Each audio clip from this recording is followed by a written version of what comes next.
Marie Curie.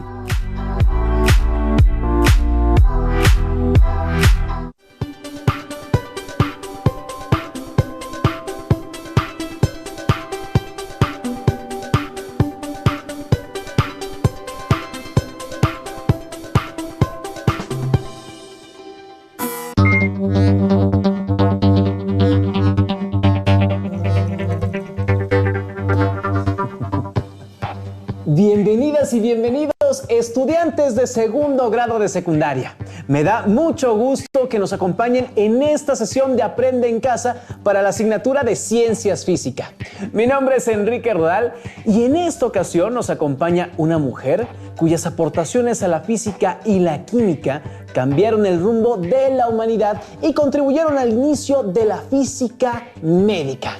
Ella es la doctora Marie Curie. Muchas gracias, doctora, por estar aquí con nosotros. Es de verdad un gran honor que nos regale un poco de su tiempo para conocer más acerca de su vida y, bueno, de todo el trabajo que usted desarrolló. Merci beaucoup. Gracias a ti por la invitación. Es un placer para mí hablarles desde el más acá por medio de esta tecnología fascinante.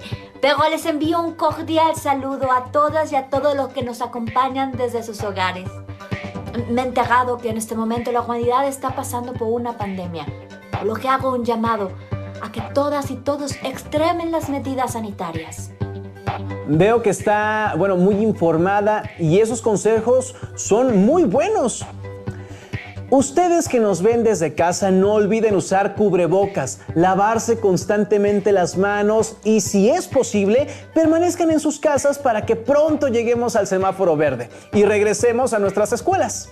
Recuerden que, si te cuidas tú, nos cuidamos nosotros y todos.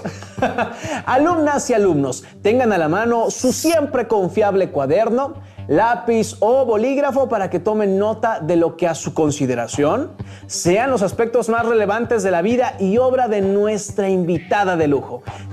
Si les surgen dudas sobre lo que se mencione, anótenlas y más tarde podrán investigarlas en libros especializados o en páginas de internet confiables. Ahora sí, doctora, ¿le parece si iniciamos la entrevista? Adelante. Si hay algo que me gusta es hablar sobre mi vida.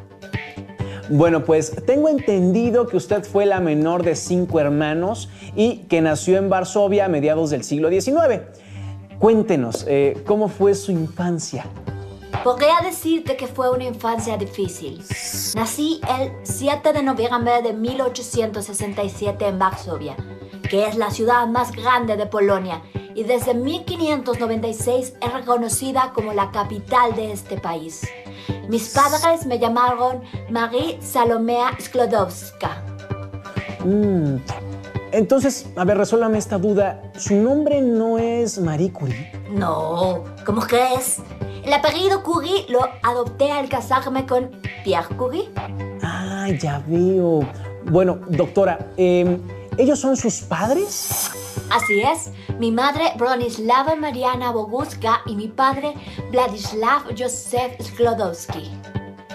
Mi madre era maestra, pianista y cantante, mientras que mi padre era profesor de física y matemáticas. Por desgracia, cuando yo tenía 9 años, mi hermana mayor Sofía murió de tifus, una enfermedad infecciosa producida por varios tipos de bacterias. Y 2 años más tarde, mi madre se reunió con ella al fallecer de tuberculosis. Doctora, de verdad, lo siento muchísimo. No quiero traer tan tristes recuerdos. Una disculpa. No te preocupes. Eso pasó hace mucho tiempo. Además, actualmente las veo siempre. Menos mal y, oiga, qué dicha poder estar con ellos. Déjeme mostrarle esta foto que aparece en pantalla. Sí, aquí podemos ver a todos sus hermanos y a usted, por supuesto. Así es. La mayor es Sofía, mientras que yo soy la más pequeña. Estoy justo en medio de la foto abrazando a mi hermana Elena, que era solo 1 año mayor que yo. A la derecha podemos ver a mi hermano Joseph y a mi hermana Bronislava. Ella tenía el mismo nombre que mi madre. Cómo me gusta volver a ver esta foto de nuevo. Ay, qué bueno que le ha gustado, doctora. Pero síganos contando de su infancia. ¿Cómo era Varsovia en esos años? A principios de los 90, bueno, de 1790, Polonia fue invadida por Rusia, Prusia y Austria, lo que provocó que Varsovia se encontrara bajo la ocupación rusa. Rusia había impuesto su lengua y sus costumbres a la sociedad polaca. Sin embargo, la élite polaca, como protesta no violenta, impuso la educación científica y social como modo de mejora al mundo en el que vivíamos. Me imagino que al ser su padre un profesor, tenía un estilo de vida de nivel alto. Todo lo contrario, Sergei. Mi padre fue un seguidor activo de la Revolución Pacífica y las autoridades rusas penalizaban ese comportamiento. Él tuvo muchos problemas para mantener empleos con salarios decorosos, por lo que tuvimos que aprender a vivir de forma austera por la falta de dinero. Bueno, pero aún así usted logró ser una estudiante destacada por su excepcional capacidad de concentración e inteligencia. Me halagan tus comentarios.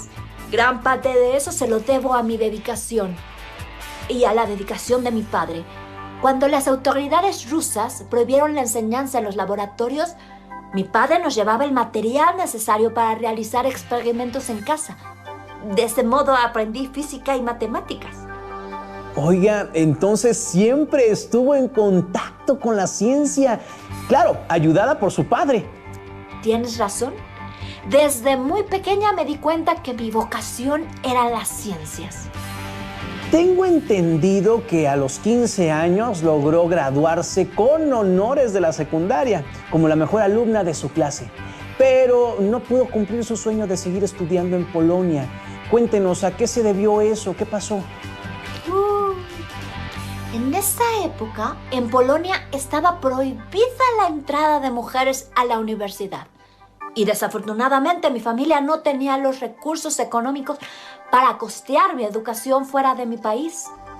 Qué terrible, doctora. No me imagino la frustración que debió sentir. Ahora sí que, por suerte, actualmente no tenemos ese tipo de prohibiciones absurdas.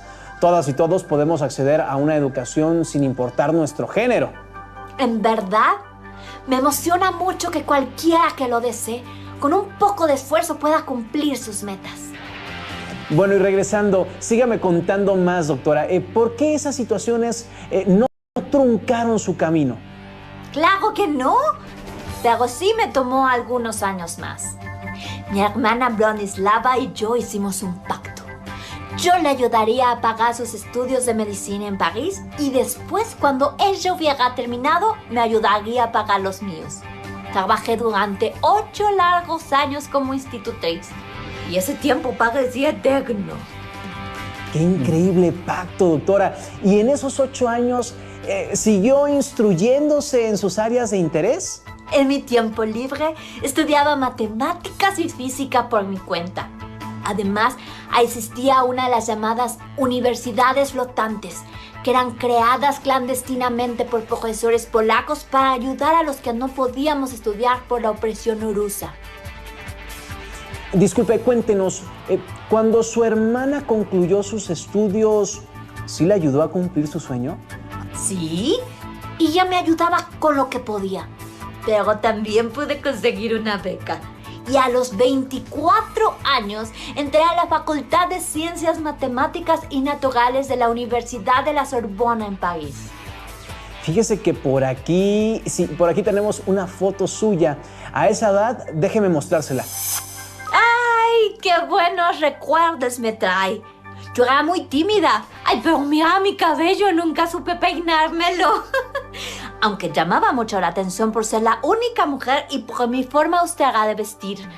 Además, siempre me sentaba en la primera fila y mi nombre resultaba impronunciable para mis compañeros. Le voy a ser muy sincero, la verdad es que sí está un poquito difícil de pronunciar. Discúlpeme. Doctora, ¿fue muy difícil adaptarse a estudiar en otro país? Una de las cosas que me detenía era el idioma. Así que fue lo primero que estudié. Mi hermana en ese entonces ya estaba casada con un médico polaco y vivía en París. Así que practicaba con ella. ¡Qué dicha! Entonces, durante sus estudios universitarios, ¿Vivió con su hermana? No, la casa de mi hermana estaba a 2 horas de camino de la universidad. Imagínate eso. ¿Quién pierde 2 horas de su vida en traslados? No. Yo preferí vivir en un barrio cercano. Renté un pequeño ático. ¿Y eso no representaba incomodidades para usted? Sí, la verdad es que tenía muy poco dinero. Muchas veces pasé hambre y frío. Incluso me enfermé algunas ocasiones por no comer ni dormir. Para no encender la calefacción, me ponía toda mi ropa en invierno. Parecía lo que ustedes llaman... ¿tamali? Dígame algo, ¿considera que valiera la pena tantos sacrificios? Por fin estaba cumpliendo mi sueño. Todo lo que aprendía me deleitaba. Era como si un mundo nuevo se abriera para mí. Ese mundo era el de la ciencia. Por fin tenía acceso al conocimiento con total libertad. A pesar de las dificultades, su entusiasmo de verdad es que contagia y me alegra que haya logrado sus metas. Tengo entendido que usted se graduó como la mejor alumna de su clase en la primavera de 1893. Así fue, la mejor estudiante en la licenciatura de física. También estudié la licenciatura en matemáticas. En esa logré ser la segunda mejor. No me diga, estudió 2 carreras. ¡Qué impresionante! Al siguiente año conoció al físico Pierre Curie, ¿es verdad? Sí, así es. Ambos trabajábamos en el estudio del campo magnético. Pierre era una brillante esperanza de la física francesa, además de muy guapo. Qué interesante. Doctora, cuéntenos más sobre el físico Pierre Curie, por favor. Pierre nació en París el 15 de mayo de 1859. Su padre era médico, por lo que recibió educación científica desde pequeño. También estudió en la Universidad de la Sorbona y en el año de 1878 se graduó en la licenciatura de física. Cuando ustedes se conocieron, el físico Pierre Curie era profesor en la escuela de física y era una persona muy conocida en el ambiente científico, ¿no? Sí. Él era 10 años mayor que yo, pero simpatizamos inmediatamente. Él se veía muy inteligente y distinguido. Además, se sintió fascinado por poder hablar con usted utilizando palabras complejas propias de sus campos de investigación. Cuéntenos, ¿cuánto tiempo pasó para que se casaran? Al año siguiente, en 1895, nos casamos en una ceremonia muy sencilla. Recuerdo que en la boda nos regalaron un poco de dinero. Y con él nos compramos un par de bicicletas con las que viajamos por Francia todo ese verano. Disculpe la indiscreción, ¿qué pasó después de su boda? ¿Pierre Curie le ayudaba en sus investigaciones? Sí, claro. Yo nunca dejé de pensar en mis aspiraciones. Tenía la idea de realizar un doctorado en física. Ninguna mujer de la época había alcanzado ese grado. En ese tiempo llegó hasta mi laboratorio la información del descubrimiento de los rayos X por Wilhelm Röntgen y la observación de Henri Becquerel. Claro, Becquerel descubrió accidentalmente la radiactividad cuando colocó sales de uranio que estaban envueltas en cartón sobre una placa fotográfica. Al revisar la placa fotográfica, vio que en esta se hallaban impresas las imágenes de las sales de uranio. Es correcto. Entonces decidí hacer mi tesis doctoral sobre la radiación recientemente descubierta por Becquerel. Instalé un laboratorio en un pequeño depósito en la escuela de física en donde trabajaba Pierre. Ahí empecé a estudiar una variedad específica de uraninita llamada pechblenda. La uraninita es un mineral rico en uranio. Este mineral se conoce desde el siglo XV. Por otro lado, la pechblenda es una variedad impura de uranita, por lo que puede contener otros minerales. Así es. Veo que tienes muy buena información. Encontré que la radiación de la pechblenda era más intensa que la que emitía el uranio. Y se me ocurrió que debía de tener otros elementos que emitían más radiación. A esta propiedad la llamé radioactividad. Claro, claro. Usted es la persona que propuso ese término.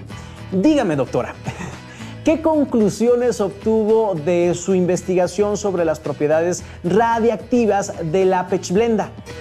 Con la ayuda de mi esposo, descubrí que la radiación no era producto de reacciones químicas, sino que se debía a la naturaleza de los materiales que componían a la pechblenda. En 1898, después de años de trabajo, aislamos dos nuevos elementos químicos, los cuales llamamos polonio y radio. Pero no fue sino hasta 4 años después que pudimos demostrar nuestro hallazgo. Después de trabajar en aproximadamente 1 tonelada de pechblenda, logramos aislar una fracción de 1 gramo de radio. Me imagino que el polonio recibió ese nombre en honor a su país natal, ¿o me equivoco? En efecto, y al radio lo nombramos de esa forma debido a su intensa radioactividad. Ahora que menciona eso, doctora, ¿esos trabajos no eran peligrosos? Esos materiales emiten radiación ionizante. En ese momento eran descubrimientos nuevos. No se sabía mucho sobre los efectos de la radiación sobre los seres vivos. Sin embargo, Pierre y yo sufrimos quemaduras y llagas producto de nuestros estudios. De hecho, Pierre llevó a cabo una investigación sobre los efectos de colocar el radio sobre la piel. Encontró que este realizaba una quemadura que rápidamente evolucionaba a una herida. Estas investigaciones condujeron a que se comenzara a utilizar el radio en el tratamiento de tumores malignos, naciendo así la curriterapia, posteriormente llamada radioterapia. Qué peligroso la investigación, pero qué interesante fue, doctora. Como resultado de sus trabajos, usted logró escribir su tesis doctoral titulada Investigaciones acerca de las sustancias radiactivas. Así fue. El 25 de junio de 1903 publiqué mi tesis y con ella obtuve mi doctorado. Fui la primera mujer con un doctorado en la Sorbona.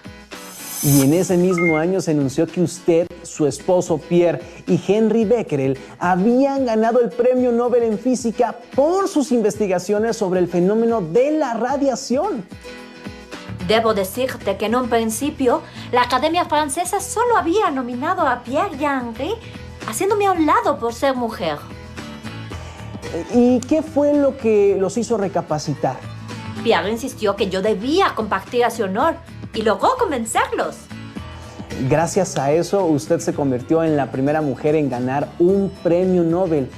Me imagino que su fama le abrió puertas y su calidad de vida mejoró, creo que sustancialmente.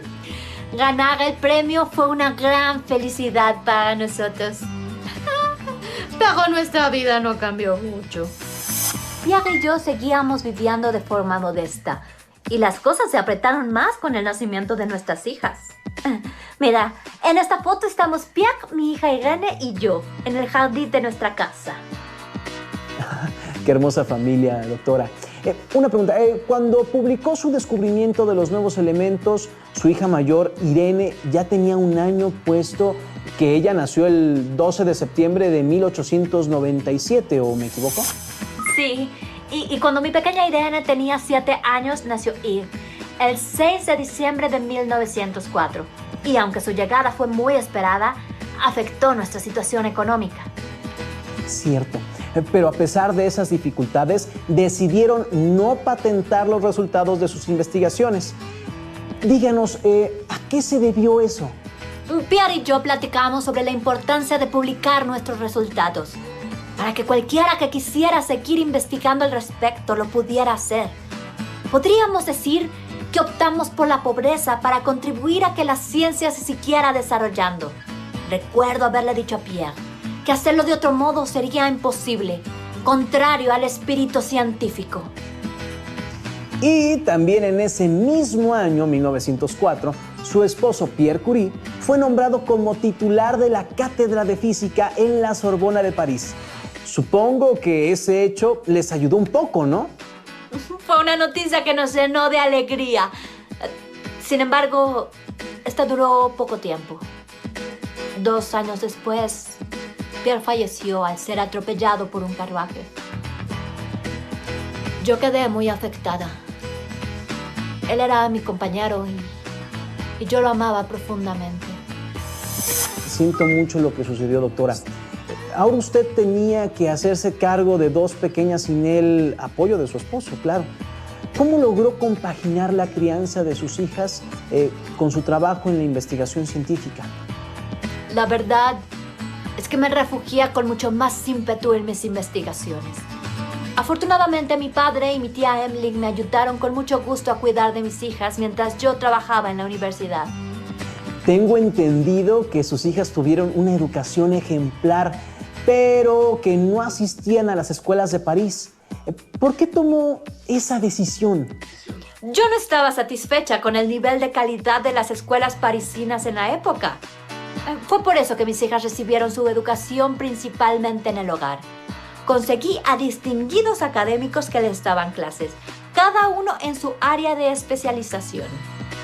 Y doctora, ¿usted también le dio clases de alguna materia a sus hijas? Claro, yo me encargué de enseñarles física, tal y como hizo mi padre conmigo.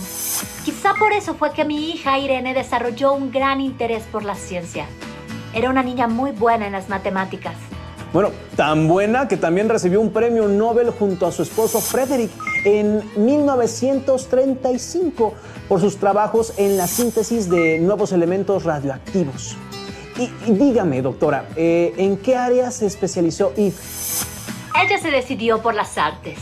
Estudió ciencias y filosofía graduándose en 1925. Fue concertista de piano, además de actriz y escritora.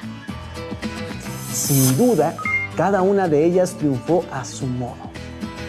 En esta foto que podemos ver están las tres. Cuando su esposo falleció, ¿se le ofreció a usted que ocupara su puesto como catedrática? Me imagino que lo aceptó sin pensar. Fue una decisión difícil, pero acepté suplir a mi esposo. Con eso me convertí en la primera mujer en tener una cátedra en la Universidad de París. El primer día estaban todos los alumnos atraídos por la curiosidad que representaba que una mujer diera clase. Todos me miraban como bicho raro mientras yo continuaba con el último tema que había enseñado Pierre. Con lo que nos cuenta, me doy cuenta que su vida fue una lucha constante contra la discriminación por su origen y el machismo. Por sus grandes logros, fue considerada como merecedora de un lugar en la Academia Francesa de Medicina, pero el machismo y la xenofobia hicieron que se le negara ese honor. Así es. Pero en 1911 recibí la noticia de que se me otorgaba por segunda vez el premio Nobel, esta ocasión en química, por el descubrimiento del peso atómico del radio. Y usted fue la primera persona en recibir 2 premios Nobel, honor que solo han recibido 3 personas más hasta ahora. ¿En serio? ¡Qué honor! Pues sí, yo seguía trabajando de forma incansable, pero aunque no lo notaba, mi salud se estaba deteriorando por la constante exposición a la radiación. Es verdad. Otra de sus grandes contribuciones vino en la Primera Guerra Mundial que se desarrolló entre los años 1914 y 1918. ¿Podría contarnos su experiencia? Claro. Junto con mi hija Irene trabajamos como enfermeras militares durante la Primera Guerra Mundial. Se me ocurrió que podíamos adaptar máquinas de rayos X en los carros. Estos carros fueron conocidos como unidades de rayos X portátiles y ayudaron a salvar la vida de muchos soldados. Es verdad. La constante exposición a la radiación y el permanente contacto con los rayos X durante 4 años hicieron grandes estragos en la salud de la doctora Marie Curie. En mayo de 1934 cayó enferma sufriendo de fatiga constante, mareos y fiebre. Los médicos le diagnosticaron leucemia complicada por una anemia severa. La doctora Marie Curie falleció el 4 de julio de 1934 a los 67 años de edad. Fue enterrada junto a su esposo en una ceremonia íntima. La doctora Marie Curie libró muchas batallas a lo largo de su vida contra la situación política de su país natal, el machismo, la discriminación y la falta de recursos. Aún así, con su dedicación y empeño, logró contribuir no solo al crecimiento de la ciencia, sino a la aceptación de las mujeres en el ámbito académico. A casi 100 años de su muerte, gran parte de sus objetos personales, incluyendo la ropa, muebles, libros y sus notas de laboratorio, siguen contaminados por la radiación. Estos objetos, considerados como tesoros, están almacenados en una caja forrada con plomo en la Biblioteca Nacional de Francia en París. Para consultarlos se requiere de equipo especial. Los restos de Marie Curie, Pierre Curie, fueron trasladados al Panteón de París, donde yacen los restos de ciudadanos franceses distinguidos. Sus cuerpos fueron colocados en ataúdes forrados con placas de plomo de aproximadamente 1 pulgada. Y es así como termina la historia de esta mujer considerada como la madre de la física moderna. Esperamos que hayan disfrutado este ciclo de entrevistas y que les invite a reflexionar acerca de las circunstancias que rodearon la vida de estos grandes personajes. Agradecemos la compañía de la doctora Marie Curie y a todas y todos los que nos ven desde casa, les invito a que sigan las sesiones de Aprende en Casa. Claro, todos sus contenidos. ¡Hasta luego! Si tienes dudas o necesitas ayuda, llama al Centro de Apoyo Pedagógico a Distancia. El número de teléfono para secundaria es el 55 36 01 71 23. Si requieres consultar los libros de texto en versión digital, recuerda que los puedes encontrar en la página conalitech.mx.